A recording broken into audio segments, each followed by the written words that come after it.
Bom, vamos falar sobre preposição. Preposição.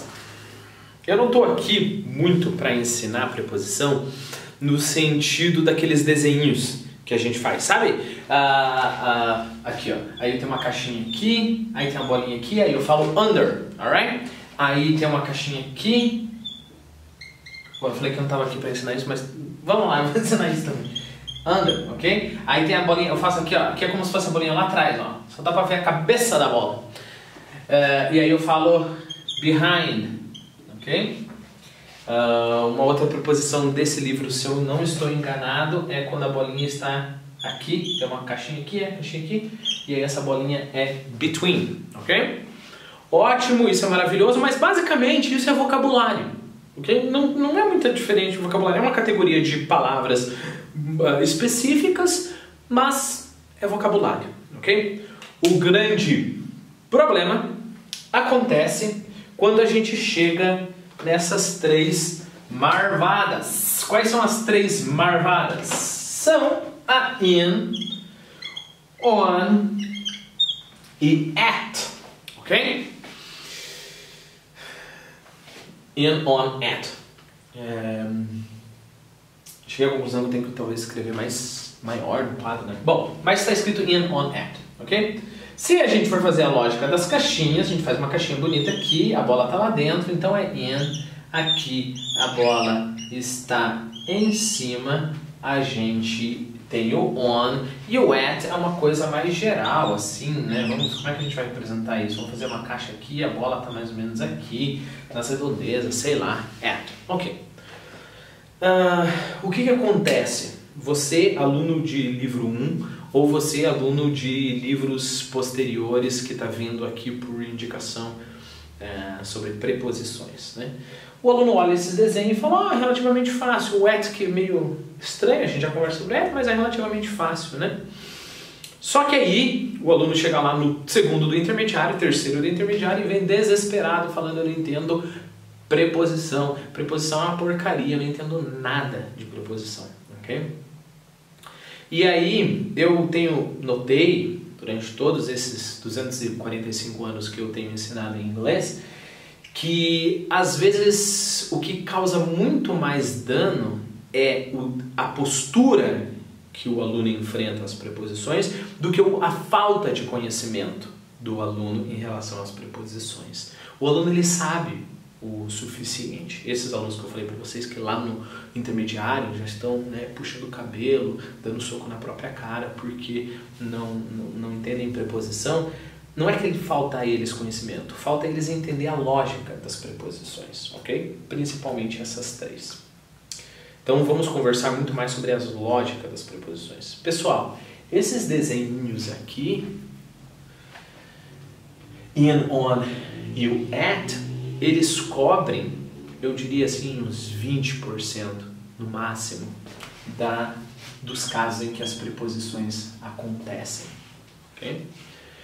Então, o que acontece? O aluno aprende algo que não está nesses 20%, está nos 80%, e aí ele se desespera. E aí ele fala, eu não entendo preposição, e aí ele acha que não entendeu nem isso. Deixa eu dar um exemplo, né? Olha, in é dentro, correto?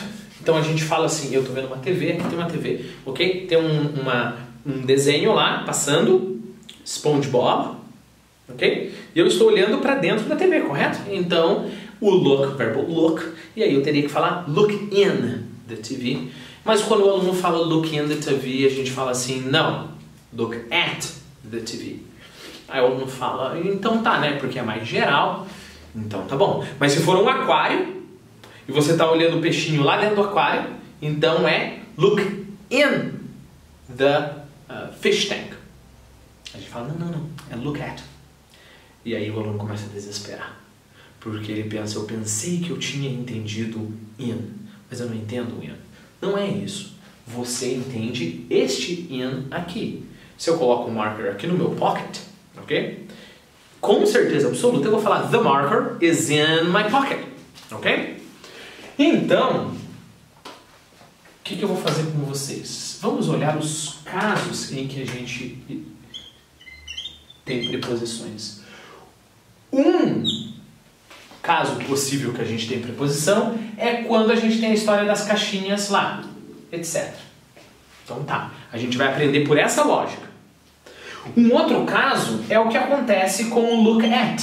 Eu vou colocar aqui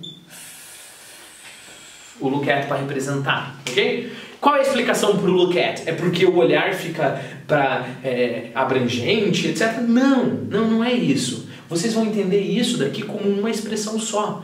O verbo é look at, ok? O verbo inteiro, o verbo com o que ele precisa, ok? Isso é fixo. Não há nada de lógico para você entender aqui. A memória somente. Imagine que você está tentando explicar para um americano o verbo gostar, ok? Gostar. Aí ele vai falar, eu gostar muito chocolate, ok? Eu gostar muito do carnaval de Brasil. Ok? Aí você fala, não é eu gostar muito não é eu gostar muito do carnaval. Você fala assim, eu gosto muito do carnaval. Do carnaval, né? Lembre-se que do no português vira do, né? Aí ele fala, alright. Aí ele fala assim, eu amar de música brasileira. Ok? Ele fala, não é amar de música. É amar a música. E aí ele vai olhar para você e vai dar esse desespero que está dando em você quando você não entende preposição. Aí ele vai perguntar para você por que é gostar de e não é amar de. E ele vai falar, eu não entendo de. E ele vai falar, sabe por que eu não entendo de? Porque eu até pensei que de no português era relacionado com posse. Por exemplo, o livro de o João, o livro do João. Eu pensei que era isso. Você fala, não, isso é uma outra coisa. É isso que eu estou falando para vocês agora. Ok? Como que você vai explicar para esse americano que quer aprender inglês a história do de? Você vai falar assim, olha, não é que você está tendo problemas com o de, você está tendo problemas com o verbo gostar. É que você tem que lembrar que quando gosta, gosta de. E quando ama, ama de. Então você tem que estudar dois verbos, o verbo gostar e o verbo amar. É essa postura que eu quero que vocês tenham, ok? Quando eu olho para o look at,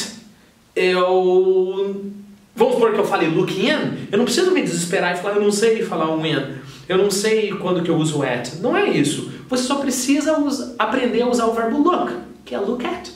Uma vez que você assume essa postura, você vai saber que é claro que cada verbo que você aprender, você vai aprender a preposição, a colocação, a gente chama, né, o entorno do verbo, que está em volta do verbo, o que o verbo traz junto com ele, ok? Então, por exemplo, eu aprendo que se eu troco a preposição e coloco for, esse look at, que era olhar alguma coisa, ele vira procurar. Aí você vem com aquela história, nossa, mas o que é for? Então não é essa história, é um outro verbo. A única coisa que o português ou o inglês gosta de colocar separado. Ele faz look for, duas coisas separadas, e o inglês e o português usam uma palavra só. Perceberam? Então, às vezes, eu até vou puxar uma perninha separada aqui do que a preposição faz. Às vezes a preposição se junta com um verbo para formar algo que a gente nem imaginaria. Isso a gente chama de phrasal verbs e a gente vai ver no futuro. Só para dar um caso bem interessante para vocês verem o que uma preposição pode fazer no inglês que no português não acontece. O verbo throw em inglês é jogar, lançar. Ok? Eu posso throw this marker at you. Bom, então throw é lançar. Aí a gente tem a expressão throw up, ok? Essa preposição aqui, up, throw up. Bom, a gente imaginaria que throw up é alguma coisa como isso daqui. Não é. Sabe o que é throw up? É vomitar, ok? Nunca você pode pensar, nossa, mas então eu tenho que estudar mais o up. Não, você aprendeu um novo verbo, só que é um verbo composto de verbo e uma preposição. Throw up, ok? Bom, mais um caso que eu quero que vocês vejam é o caso de... Existe uma lógica, mas uma lógica restrita. O que eu quero dizer com isso? Bom, a gente aprendeu nas nossas caixinhas que in é dentro da coisa, on é em cima da coisa.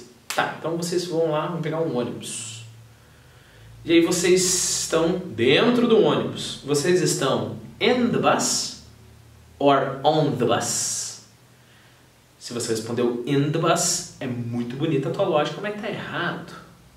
E aí você começa novamente a torcer os dedos e querer puxar os cabelos ou a barba.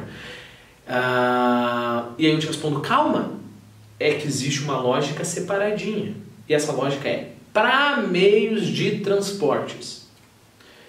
A gente vai usar on, quando a gente consegue levantar dentro do meio de transporte e caminhar. Então por isso que é on the bus, on the ship, ok? Ship, navio. On the plane, on the train, ok? Se eu não consigo levantar e andar, é in, porque aí efetivamente eu estou dentro, né? In the car. Tanto é que um avião, um caça, aquele avião de guerra, você vai estar in, right? In the plane, that specific kind of plane, ok? Novamente, a postura que você tem que assumir, meu Deus, como é que eu vou saber todos os casos? Você não vai saber todos os casos, assim como a gente não sabe todas as palavras da língua. A gente encare a preposição, as lógicas delimitadas de preposição, como vocês encaram vocabulário. Vocês vão aprendendo um pouco aos poucos. Vocês aprenderam agora que no meio de transporte, isso que eu falei para vocês, ok? Bom, deixa eu ver se eu estou esquecendo algo aqui. Aí, acho que não. Aí a gente vai entender não o porquê, mas vai entender qual que é a postura que a gente tem que assumir quando a gente vê algo como at 7 o'clock, right? On Monday, in July, in 2020, ok? Percebam, eu não entendo por que é at 7 o'clock, on Monday, in July ou in 2020, ok? Porque, como assim? Então se é a hora é mais geral, então eu estou mais ou menos em volta da hora, né? Às 7 da noite, então é mais ou menos em volta. Se é dia que eu estou em cima do dia, então é, por exemplo, na segunda, on Monday. Se é mês, eu estou dentro do mês. Não é essa lógica que vocês seguem. Vocês seguem a seguinte lógica. Não explico, eu não posso tentar explicar isso, eu só tenho que lembrar que para tempo a lógica é at 7 o'clock, on Monday, in July, in 2020, ok? Aí vocês vão aprendendo como um quebra-cabeça, como um Lego. Vocês vão montar aquela casa bonita do Lego, a casa do Simpson, que é bem cara. Vocês vão montando a casa do Simpson de vocês peça por peça, ok? Não entender a lógica inteira. Por exemplo, a gente sabe que para cidade, estado, país, bairro, a gente usa in. In Bairro Alto, in Curitiba, in Paraná, in Brasil, ok? E eu nunca vou misturar esse in do in Curitiba com in de tá dentro, porque aí eu vou tentar abranger a lógica e a confusão vai vir.